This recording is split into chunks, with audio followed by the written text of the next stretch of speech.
Well, in the run into Christmas, it has been a challenging week on EMBN, that's for sure. Actually, it's been an extreme e-bike trials challenge featuring none other than Steve Peat, one of the most successful downhill racers ever, the voice of downhill, Rob Warner, and of course, the free ride master himself, Brendan Fairclough, who's actually quite handy at downhill and trials and dirt jumping and all kinds of things.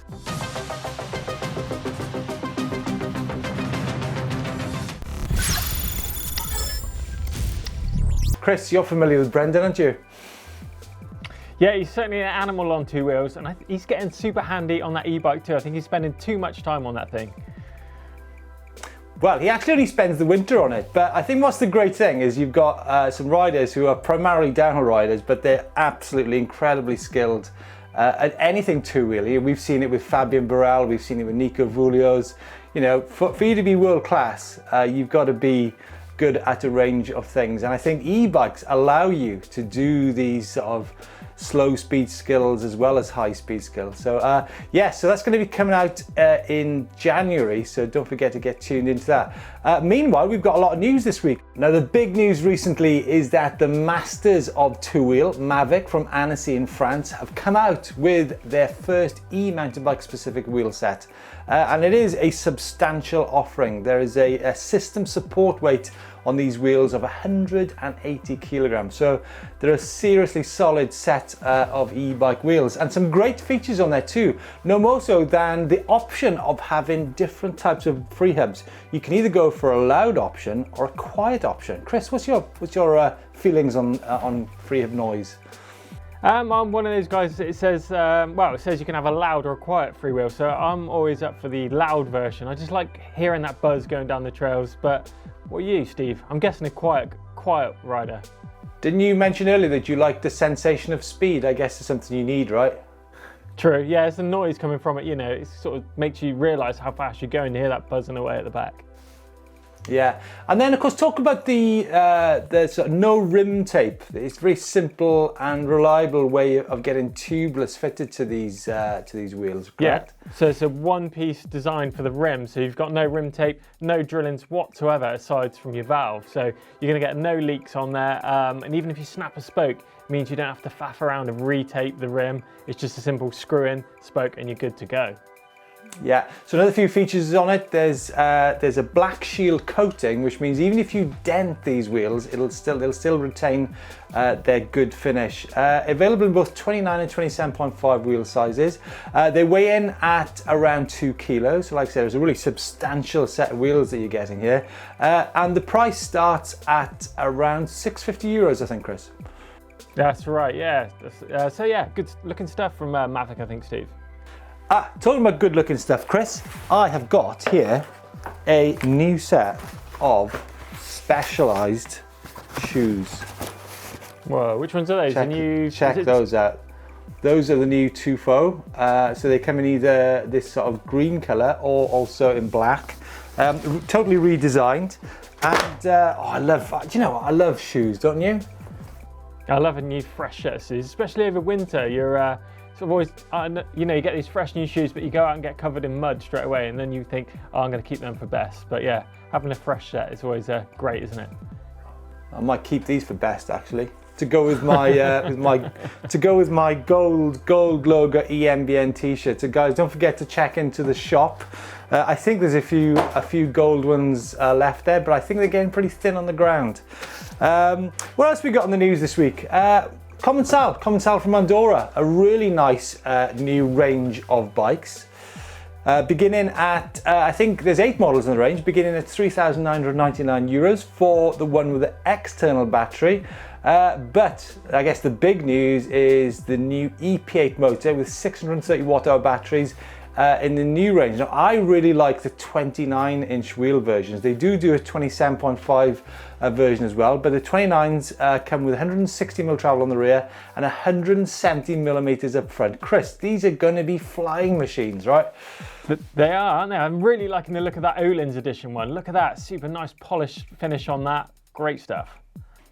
Yeah, and of course then there's the top of the range signature one, But we will bring you some more detail of these bikes early in the new year with, as mentioned, that Shimano EP8 motor and a wide range, simple as that. Now, me and Chris were chatting about the fact that you know, we're stuck in these dark, dreary, grey winter days, and we remembered our visit to Finale for the EWSE back in September. And we actually caught up with Enrico and the guys at Dainese. So, you know, slippery conditions this time of year. Good time for looking at a bit of protection for your knees or your back. So, yeah, we had a look at the Dainese range. Some incredibly technical stages out here in Pietra Ligure. Ligure. Oh, why do I get that wrong all the time? Incredible technical stages out here in Pietra Ligure. Now, yeah, what's most noticeable is that unlike many mountain bike stages, you've actually got liaison stages which are really, really technical. So what type of protection do you actually wear in an EWSE race? Well, I'm now joined by the man himself, the mayor of Ligure, Enrico Guala, fully mic'd up in all sorts of ways. Enrico, tell me about Dainese. Well, Steve, you remember back then at the era of Philippe Perakis? Yeah, well, like in 1992? Something like that. We were down in Capdile, it's just down the road. Yeah. You know, the protection, like Dainese, was the brand for protection. Yeah. We used to call the Dainese, like, I had one. you know, the bodysuit. The bodysuit himself. Everybody called it the Dainese. So they kind of invented protection. And Lino Dainese in '72, he invented the back protector for motorcyclists. So they've been out of the game for quite some time, but they jumped back a few years ago with a Trailskin new knee protection. And now we have the new Trailskin Pro. And you know, Trailskin has been sort of a new benchmark in terms of fit and breathability for the knee pads. So following the concept, they have now developed a whole collection under the Trailskin, let's say DNA. So there's a Trailskin Pro, the Air, and the Light. The protection collection. Protection collection. It sounds really good. But the point is, and you know, there's also chest protection and back protection and underwear. Underwear? Not underwear, with protection. Grab the other one. This one? Yes, that one. Okay. Here we go. I can't find the underwear. Well, that's, you know, that's one of those. Oh, wow, that's super light, isn't it? It is super light. That's insanely light. And you can remove the protection on the climb and put it back on the descent. But what's the whole deal about this? You decide what you want to wear, the way you ride, the heat, the length of your day, and you decide the level of breathability, protection, and fit you want to have on you. So it's the rider that decides. It's not anymore the product. It's you to decide what fits and suits you better for your style. And there's also the weight as well. I've speaking to Nico Voulios, who won the event there, if you didn't already know. Now, Nico was going for how light can he make his clothing? Because it has a big effect, right? Look at this. Packable, super light, one bag, you can strap it on the bike. They even give you, like, you know, a little strap to strap it on the bike. Yeah. It's still protection. Of course, it's not like, you know, the Pro, but still you have a light protection. And I saw Nico on very light knee pads today. Yeah, exactly, because with an e-bike, you're pedaling, you know, probably on an event like this, probably around 7 hours, Enrico, which is a long time, you know, in that area, and you can probably get chafing. So you can't really wear a big bulky knee pad with an e-bike. You don't want. No. And you climb quite a lot. It was very hot today. So maybe you can decide that based on the temperature, based on the loop, you want to adapt your protection to the day you're having. Exactly. So yeah, the concept is about, you know, picking up what's better for you. Guys, let us know your thoughts on protection and your needs. What do you use? Do you use big, bulky, heavy pads, or would you go for something lightweight, similar to the Dainese? Bit of grief from the bike vault here, saying we need more criticism in the bike vault. The whole point goes out the window when you only say positive things. Be more like Rob Warner. Oh, Tommy. Do you want to be like Tommy? Rob Warner, like this, right? So we're gonna have to have a very critical bike vault this week. I love it. I love it. Sounds like then it. you're gonna get it. You're gonna get it.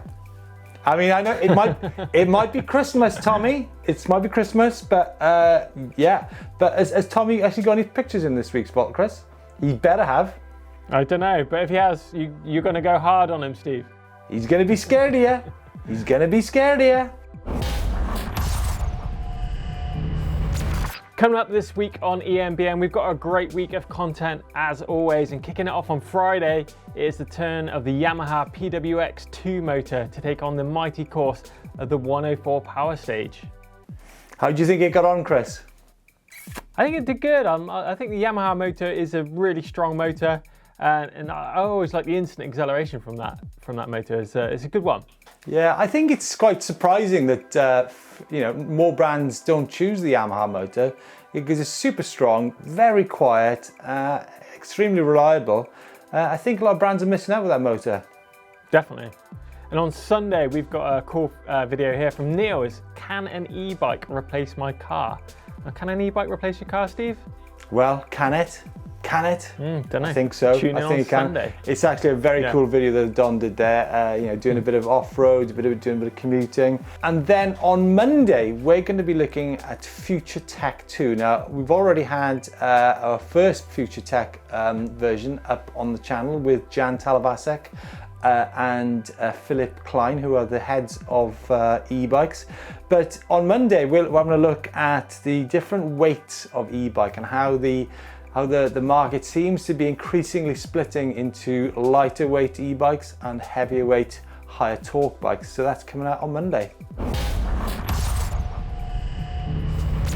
It is now time for Send of the Week, and kicking things off in royal fashion is Christine, aka the Squirrel Squeezer, out in British Columbia. She's been getting a little bit wild out in the woods of BC for this week's Send, Chris. Yeah, she has. Looking a little bit loose there, but we're seeing some good content as always coming in from Christine. We've got a few clips here. So first up, we've got riding a sketchy chute. It looks pretty greasy, and she's cleaning it there. And look at that face as she comes out the bottom of the chute there, Steve. Doesn't look too impressed with that one. Yeah, and then nailing that North style switchback there climb looks pretty tech. It does, doesn't it? Pretty steep. And then that near crash there on the chute. Christine says she wasn't looking up, hence hitting the tree. Wow, you did well not to flip over the bars there, I think. Yeah, instantly stopping on that stump, wasn't it? Well held, nice one. But keep all those videos, sends, fails. We love seeing it here on EMBN, so make sure you use that upload service to get featured on the show. Yeah, and I think Christine is a great example of the content that you guys send in. Definitely. Christine, thanks so much.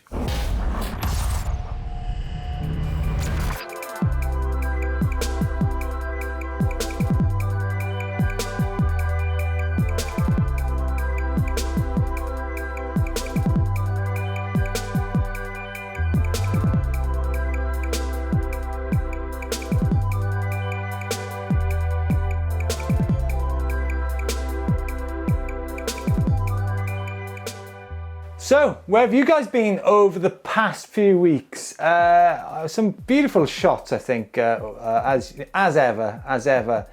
And we've got a couple here which we'd like to chat through. And the first one's David and his Santa Cruz Heckler and a transition ripcord out on Custer Peak in South Dakota. No slow on Global Fat Tire Day. I didn't know it was a Global Fat Tire Day, did you? No, you'd have been into that, wouldn't you? I would not have been into it, but it doesn't mean to say everyone else can have great fun riding fat bikes. And then another David on his 2017 Levo out in Fort McMurray in Alberta, Canada. Now that's probably somewhere we certainly would need fat tires or spike tires at this time of the year for sure. Yeah. Rolling the coal and making a camping spot. What does rolling the coal mean? Rolling the coal. I do know that saying, and I'm going to feel so stupid for not knowing. Rolling the coal, roll the coal. Don't know. Right. And what about John on his Scott Strike? John. Yeah, he's John on his Scott Strike. He's in Marin County, California at the 680 trailhead. He says, quick climb up to the 680 trail to catch a sunset. And that's the famous Mount Tamalpais. Stephen? Tamalpais? Mount Tamalpais. Come on, Chris. Chris of all people. It's where mountain biking started, allegedly. The Reaper. Allegedly, I reckon mountain bike started in Wales. I do, in your backyard, Staunton. But that's another subject. Then we have Mike here. He's on a giant stance up in Westport, New Zealand, out for a nice summer ride on some fantastic trails, about 800 meters up. Nice, look at that. Yeah. Then we have Andres here on his Trek Rail 9 2021 model. He's out in Krakow in Poland. Had a nasty heel fracture riding my downhill bike back in August. Now putting the effort in on the e-bike and it's getting me back up to speed. Thanks for that. Nice shot. And finally, on the Where in the World, out and about, where you been, is Tyler and his Specialized Lever expert in the mighty Moab in Utah. It says here, don't let the few e-bike haters in Moab keep you from this incredible place. Lots of awesome legal terrain to rip. Tyler, let's get out there. Let's come and see you. Let's come and do some riding on that incredible rockery that you have out there in Utah. So folks, that's it. Another incredible mix there of locations worldwide, some hot, some cold, some steep, some shallow. We love getting your photographs and your videos on the show, and we genuinely love getting involved and chatting about these inspirational places. So, following the criticism by Tommy Saarinen that we're not critical enough on the bike vault, it's probably time to get my glasses on and see what we've got in the bank. Now, in the words of Tommy, we're going to be a little bit more critical this week than normal, and having shot bikes for magazines for 20 years, I will be critical. Right, kicking things off then, we've got Sam here with a 2020 Merida E160. He's up in Anstey Hill in South Australia, making the most of the daylight saving and getting some exploring done in a local quarry after work. E-biking in quarry. Yeah. Ooh, I know what that's going to say for me, Steve. Yeah, but we're talking about the images here. Now, Sam, I like the fact that you've got a black bike on a grey background. That always works well. You've got the handlebars underneath those rocks. If the bike... Yeah, I mean, you could have put the bike on top of the rock, but then I guess the background might have been a bit too cluttered. So I think all in all, it's a pretty nice effort. Nice. Okay, next up we've got Mark with a 2020 Commencal Meta SX. He's in number 2 Canyon in Wenatchee, Washington, USA. Commencal makes the 2,800 meter vertical climb a pleasure instead of a chore on my 17-mile loop. Plus it's an animal on the downs. Yeah, so in relation, a good shot, Steve, isn't it? It's a great shot. A good shot. Now, the thing with all mountain bikes is certain bikes look better from certain angles. So in this instance, on the Meta, I think you've got a good angle on it. Again, there's a nice bit of light coming in from the side, and the handlebars are underneath the horizon. If that shot would have been a little bit higher up, the horizon would cut through the top tube, which is not a good look at all. Yeah, shows the bike. It's a nice composition. I'd say that's super nice actually, Chris. Super nice one. Chris, moving on to Jeremy. Yeah, so this is a bike we don't see too much here on EMBN. This is a 2021 Kona Remote 160. He's up in Pilot Hill, California, USA. Love the new Kona. They hit the nail with the spec and the ride quality of this machine. Yeah, I like it. I mean, I love the look of the bike. I think you could have maybe shown that bike off a little bit more. I mean, my attention is actually focused on the bridge rather than the bike, so that's a nice shot. Nice. Okay, oh, this is a good one. This is Roger with his Focus Sam Squared up in Pinhor, Skipton, North Yorkshire. My first sunrise solo ride out on my new bike, loving the e-bike for those morning power hours. Yeah, again, it's a beautiful sunrise or sunset? Sunrise. I mean, fair dues for getting up that time of day and getting the shot. Again, if I was being super critical, as Tommy wants me to do, I don't think it would have made the pages of a magazine, simply because the triangulation point is probably taking attention away from the bike. So I'd maybe move the bike into a bit of a darker area because of that light color paintwork on the bike, and then get the sun in there. It's a great location. I think you need to work on the shot. It's nice. Mm-hmm. Nice. Okay, try this one then, Steve. So this is Andre, he's out in his local woods on his Trek Rail 9. Says working on getting my leg back up to strength after breaking it on his downhill bike. Yeah, I think again, you know, you've got the backlight from the sun there, but this time for different reasons. I think this time the mood of the shot is probably sort of makes up the fact that the tree's in the way, but I think you're getting the 3/4 angle on the bike there is definitely a nice angle on that Trek. But yeah, I think mood-wise, it's a nice feeling. I'd on the boundary, but you know, it's Christmas. I'll give it a super nice. Okay, moving on to this great shot here from Philip. He's on his Cube Stereo Hybrid 120 race out in Braschat in Belgium. Sunday morning ride in which used to be military domain. Now come on, Steve, that's a good shot. It is. It's not bad. It's not bad at all. I think the silver birch on the left-hand side is pretty dominant, but I suppose if that was in a magazine, you'd probably put text down that left-hand side. It's a lovely location. Again, it's a 3/4 shot from behind. The bike isn't sort of messed up with background rubbish. It's only, yeah, definitely a super nice shot. Super nice. Okay, try this one then, Steve. Yeah, this is Mick here of his 2021 Trek Rail 7. He's out in Newcastle, New South Wales in Australia. Outride and found this mural. Not a Banksy, but seems quite appropriate. Yeah, you know who that character is, don't you, Chris? Chris? Einstein, isn't it? So, Einstein. So you're breaking up a bit. So the background, yeah, some people like this kind of thing, other people don't. I guess it's relative, right? Maybe for the penny to drop there. Anyhow, it's not dropping. So, yeah. I was reading the next bike. in the bike vault.